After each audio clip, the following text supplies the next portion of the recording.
Greetings, one and all, to the most cursed, most cringiest corner of the internet. A YouTube channel content creator, actively alienating everyone in both the analog and digital world. Well, welcome and good evening, you wonderful dice of all alignments. I am Lunar D8.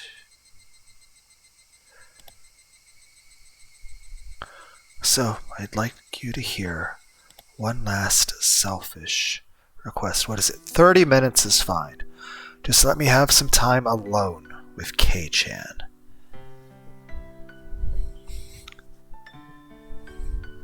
I'm sure there's no way in which this could possibly go poorly.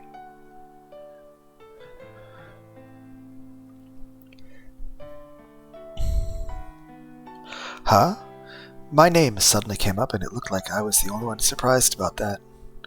Keiichi-kun, is that okay with you? If you don't want to, then I won't make you. You're right. It's okay if you don't want to. After all, I'm a demon, and Kei-chan is a bona fide human who moved here from somewhere else. For us to be compatible, as long as Oishirism doesn't exist, to mediate simply isn't possible. Then there was no reason for me to hesitate. Mion had been engulfed by heavy, unopposable tradition. Right now, the duty of handling this had fallen to me, and me alone. In fact, with me cornered, it would have been okay for her to blame me. However, Mia didn't say one word of blame. Far from it, I was guilty of the same crime, and she let me go. Amidst the fate she could not oppose, she saved me alone. I didn't know whether I should be thankful for that. Thinking upon it now, I didn't know how much easier it would be if I were to be granted the same punishment as Rika-chan and the others. The only thing I knew for sure was that I had an equal duty to bear, the sins that Mion shouldered. So, when it came to Mion's last request, there was no reason for me to hesitate. Well, let's see if this backfires. Sure, it's fine. Thank you. I'd like to thank you too, Keiichi-kun. Rena stood up.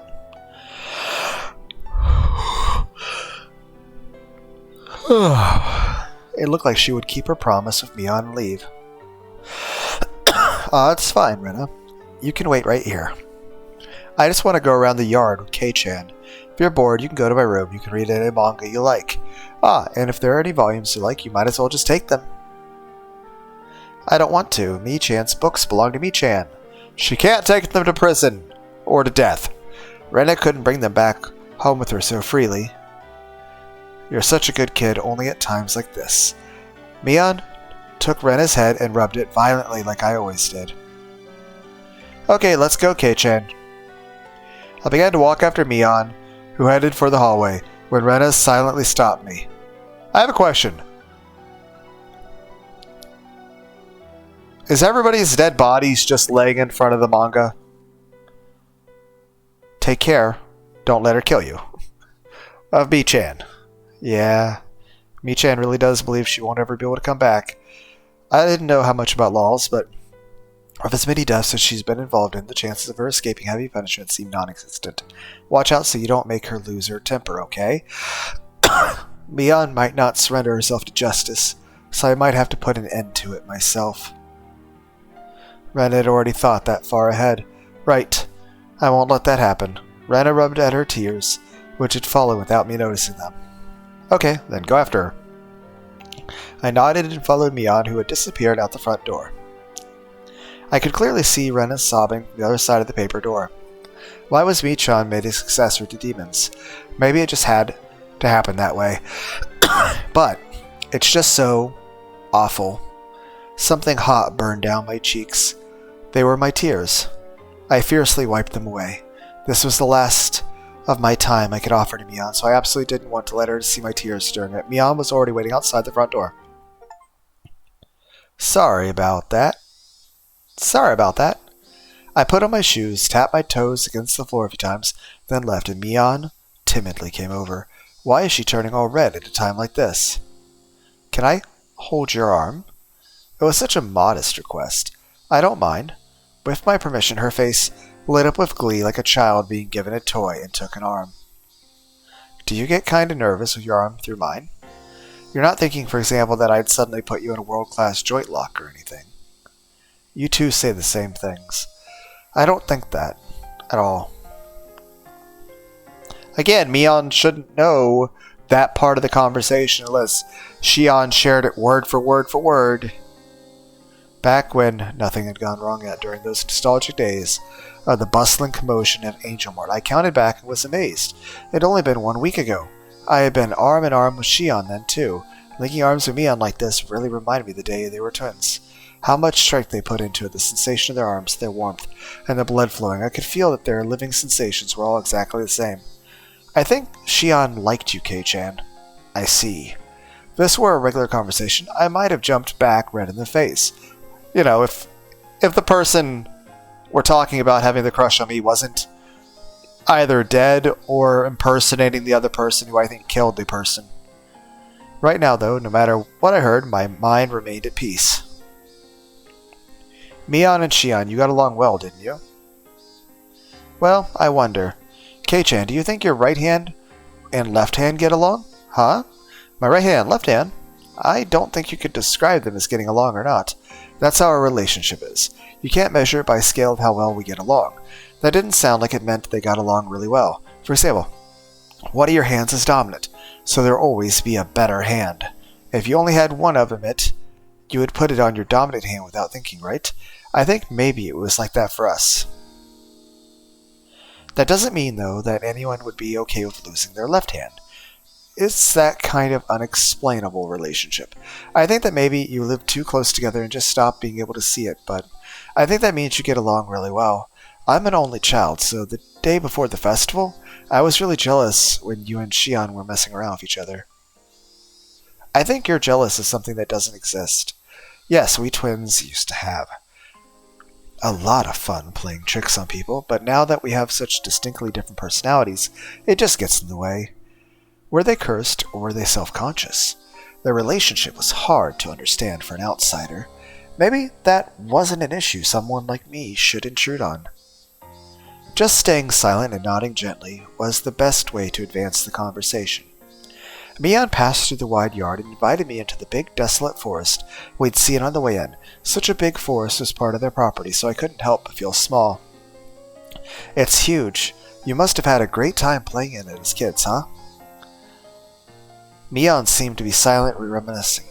I couldn't look into her mind, but she was probably thinking back to those fun days when they played as sisters without any antagonism. Every time the wind blew, it caressed the treetops and the leaves, making a swishing, murmuring sound.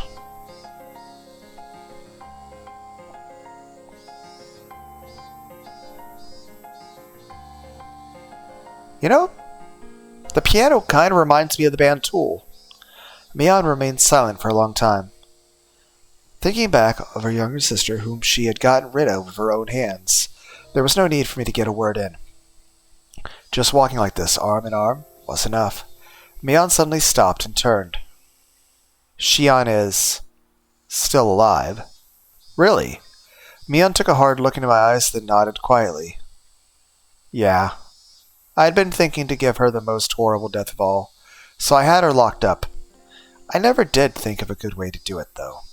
Mion sounded as though she hated Shion, but also, deep down, she didn't completely detest her. So I took my other hand and rustled Mion's hair with it. Mion didn't only save me, she saved Shion too. Mion may have become a demon and led many people to their deaths, but she fought against it and was able to save 2 people. What'll be interesting is if we wind up finding that was Mion that's locked up and this is Shion, or this could be the version of the story that's Mion. I don't know. As I petted Mion, she narrowed her eyes in an entranced smile and untangled her arm from mine. Then Mion quietly said, "Come with me. I want you to see all of my sins."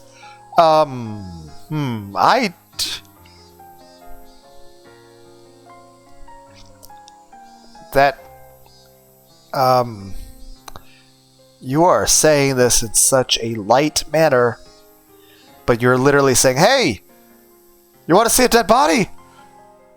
That's basically what you're saying, but you're like, hey, you want to see what I did to Satoko and Rika? I'm like,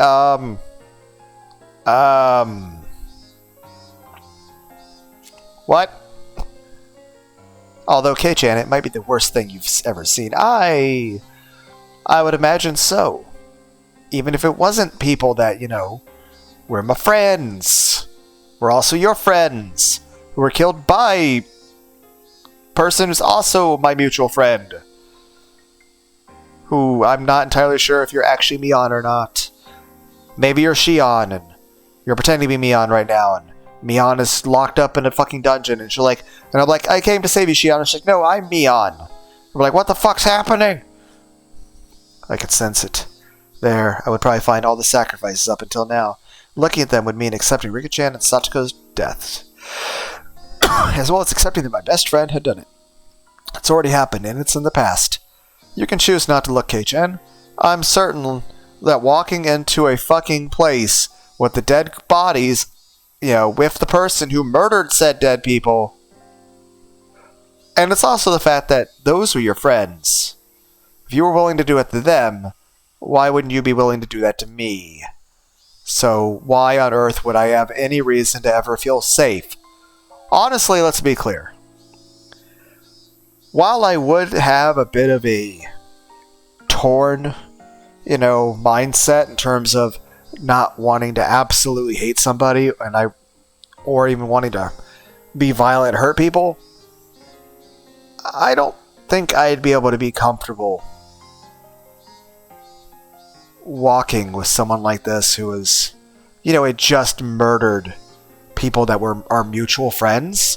Because 1, they murdered someone. 2, they murdered someone I cared about. 3, the person they murdered was someone they were supposed to care about as much as I cared about. So, not only from a self-preservation standpoint would this be incredibly stupid to even be walking with her in the woods like this, let alone going to a more secluded place. But also,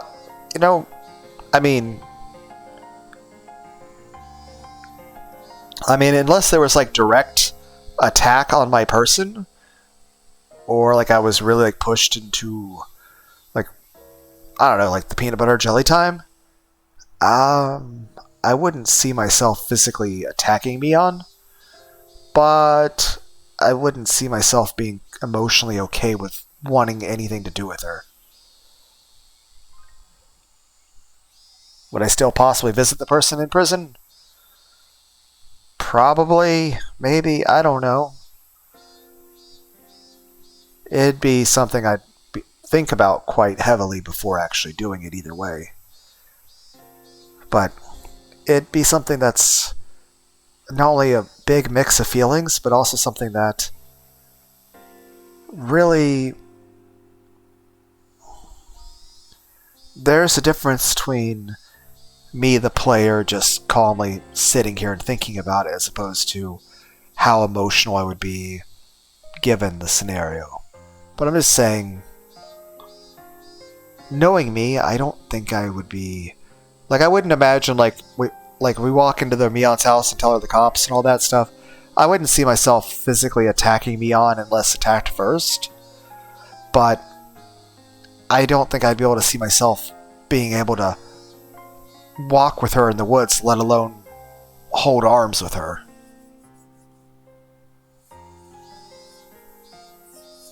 Let alone go to a more secluded place to look at the dead bodies of people. I don't imagine that'd be something I would at all take lightly in any way. If you don't want to, then wait here. I will personally end everything. I was taken aback by how ominous that sounded. I remember what Rena had told me. Mion might not surrender herself to justice, but instead choose to put an end to things herself. I couldn't leave her on her own. Oh, she think either she'll kill herself, or if I don't go with her, then she did say Shion is still alive. So if I don't go with her, she might just kill Shion. Or, again, it might be Mion and this is Shion. And if that were the case, then I would never know the truth. But I don't know, because honestly, both versions of the story are canon. And I don't know what version of the timeline we're in. Besides, I agreed to her last request, didn't I? Even if it was hard for me to accept, I'll still do it. Even if I avoided looking, it was something that had already happened. It doesn't matter what I see. Yes? Mion Sonozaki is the best friend I could ever have. That won't change. It never will. The treetops softly swayed in the wind. You and Rena both. Why do you only get really cool at times like this? Normally I'd say something rude right back at her, evading the question, but today I didn't. I just answered with a smile. At last, Mion started walking. On the plus side, guys, if Mion's still alive, and it's not Mion that currently talking to me, then it means we can, finish our rematch from the toy store. Granted, we might be missing a few people that were supposed to be there to watch that, but hey. In the thick forest in the deepest part, following a thin path that looked like an animal trail for a while, family came across a steep incline that turned into a tunnel that reminded me of a coal mine or a bomb shelter. We were surrounded by shallow hills. It had been created on spot, not visible outside. So no matter what, it's good that we came with her, because otherwise, whether it's Shion or Mion in front of me right now, she was going to kill the other one and then themselves. So this is the only path really available that would have, other than, because honestly, while we could say we could have detained Mion, detained the person in front of us right away at the house, and then looked, we really would have had no reason to look, and even then, I'm not sure what health the other person's in, so it might be a rush against time. There was many silhouettes of crows in the trees here and there. The abnormal odor I had been smelling for a while was doubtlessly escaping from inside this place. If you want to turn back now is your chance. I don't know what kind of person Mion Sonozaki is to you, but if you go inside, that Mion will probably... She won't change. I'll say it as many times as I need to. Mion Sonozaki is the best friend I could ever have. I clenched my fists. Inside there was probably a sight beyond anything I could imagine. If I let my guard down, I might end up vomiting. Even so, I'll endure it. I'll overcome this pain and this suffering. It will never change that Mion is my greatest friend. I am nothing more than a demon. So I don't understand human feelings anymore. I have a feeling, though, that I know why Mion fell in love with you.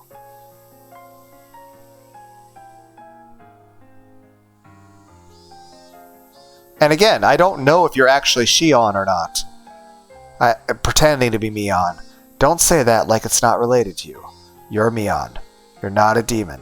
You're a human with human blood, and you're my friend. Mion made a gesture like she was wiping tears from her eyes, and then placed a hand on the big door of the tunnel entrance. The lock on it was dauntingly strong-looking. It seemed to demand the appropriate resolution from whoever would enter, just like the ritual storehouse.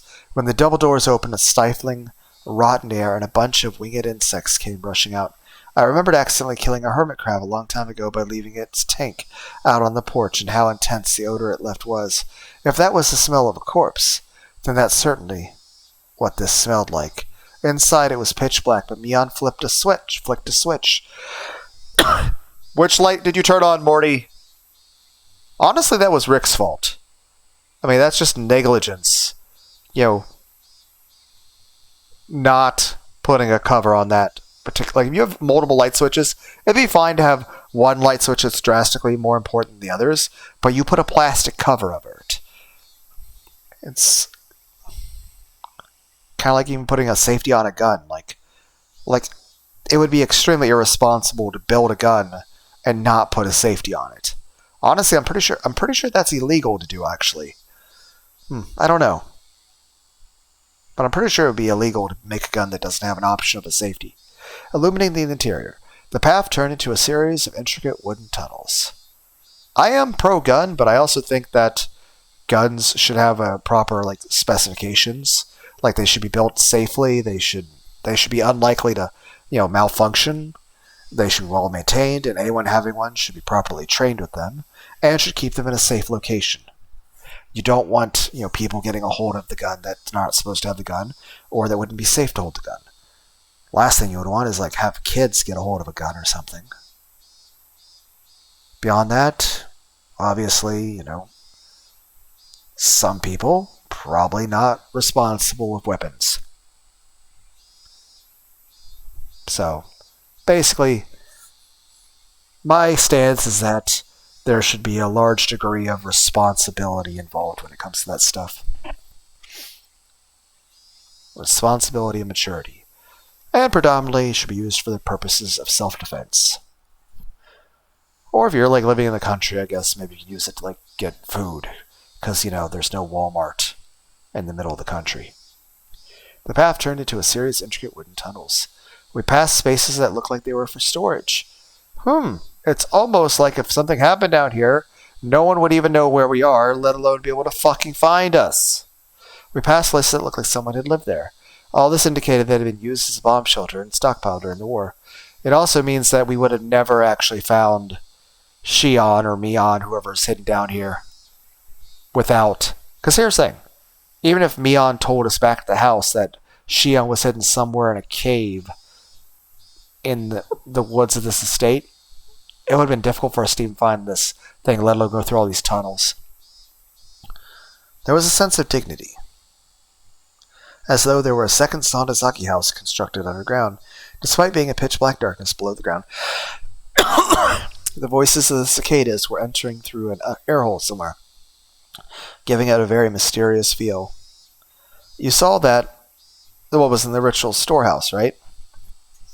The piles of torture instruments, all of them were created to uphold the strict religious laws of Onagafushi village.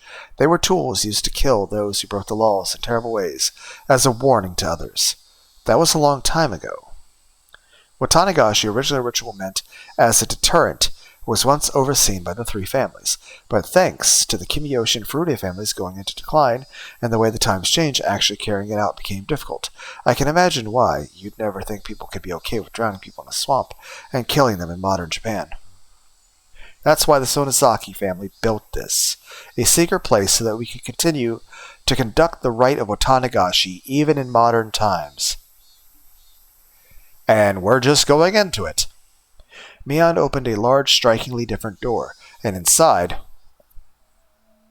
was none other than a modern storehouse for ritual implements.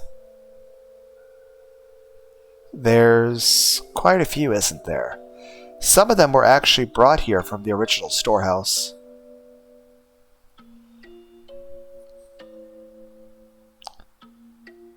Let me know in the comments if you were Keiichi-kun in this, if you were Kei-chan, if you, dear viewers, were Keiichi Mabura,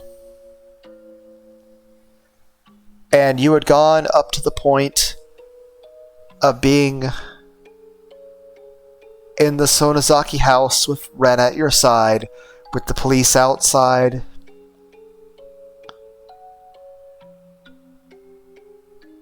and Mion said she wanted a half hour alone with you, and wanted to walk out into the woods with you under these circumstances. One, knowing just what you knew at that point, would you go? And if you knew everything up to this point, and everything that's been said up to this point, would you go? Let me know in the comments. Would you go with Mion, or would you be like, nope, fuck that, I'm not going to walk with a serial killer who killed her closest friends, who was also apparently supposed to kill me at some point. I'm not going to walk with the serial killer into the woods alone, and then possibly into an underground mine shaft where no one knows where we are and no one can hear us or find us.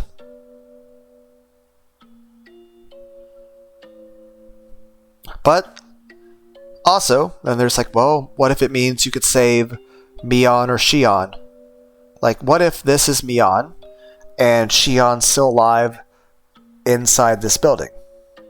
Or what if this is Shion pretending to be Mion, and Mion is basically you have a chance of saving your friend and exposing the truth?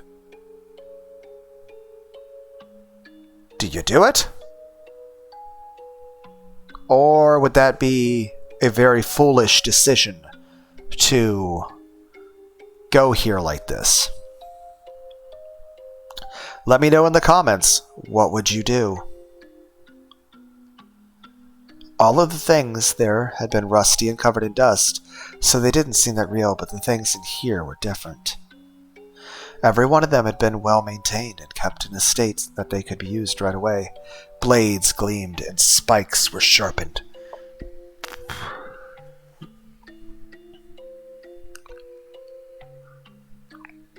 Also, perhaps there was a precaution for the splatter of blood. The walls and ceilings were covered in kind of tiling that you would see in bathrooms. And there was even a drain set amidst a slight slope in the floor. There was also a coiled rubber hose along the wall, attached to a faucet, perhaps for cleaning up the splattered blood. According to something a leader from a long time ago wrote, blood splatter has an impact despite the fact that it doesn't tax the sacrifice. Watanagashi was meant as a deterrent, after all. My ancestors thought up all different kinds of things to show off. As she said that, Mian pointed deeper into the torture room, to a spot veiled in darkness. There was a room floored with tatami mats, and in the corner was a pile of cushions. Their seats for the audience. Watanagashi was meant as a deterrent, after all. You have to have an audience in order for that to work. It wouldn't make sense if there were no guests. I couldn't speak, and I couldn't think of anything to say anyway. I have a question. Were there any guests for any of the killings that occurred this year, let alone all the other years? Except that Mian revealing all this to me made her heart feel any lighter. Then I was prepared to listen for as long as I needed to. Right here is where I killed everyone. There was no spectators to watch me, but I did the Watanagashi very well. Well, perhaps there was one spectator. Huh? A spectator? Me. I, the demon, was watching the entire time Mian held the Watanagashi ceremony. Mian cackled in self-deprecation. It wasn't a nice-sounding laugh.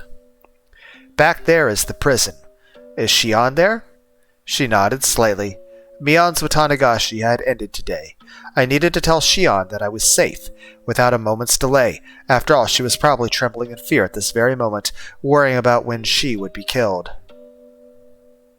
The ostentatious door on the other side opened, revealing what must have been an incredibly expansive space, based on the echo it made. Mian groped around in the darkness, and a handful of naked light bulbs came on in there. As my eyes adjusted, more and more of the great cave showed itself in the faint light. The walls were bare rock surface, and it felt so savage that the bomb shelter was the most apt term for it. There were small barred rooms built here and there, like holes made by insects biting their ways through a giant piece of fruit. It was immediately clear that each one of them was a prison. Where is everyone? Rika-chan and Satoko? Their corpses. I grimaced at her having said it out so outright. Yeah, that's right. The poor things being left here in the dark like this. I didn't want them to get infested with bugs, so I threw them down the well. I'm sorry. Well, I guess we don't want to see the corpses then, so I can't even see their faces in death. Once again, my feelings of regret at having confessed everything to Rika-chan came surging forth. If Mian hadn't attached the word sorry to the end of what she said, I might have punched her. Calm down, Keiichi-mama. I feel that's a justified response. Oh, by the way, I murdered your friends and threw them down a well. I feel like you're justified to punch somebody in that situation. I feel that's acceptable. You said it yourself. No matter what, Mion Sonosaki is your greatest friend. Yeah, my greatest friend. I needed to hear myself say it out loud. Then came the clattering of the bars in one of the cells deeper in. When I noticed it, I looked up as well. Shion?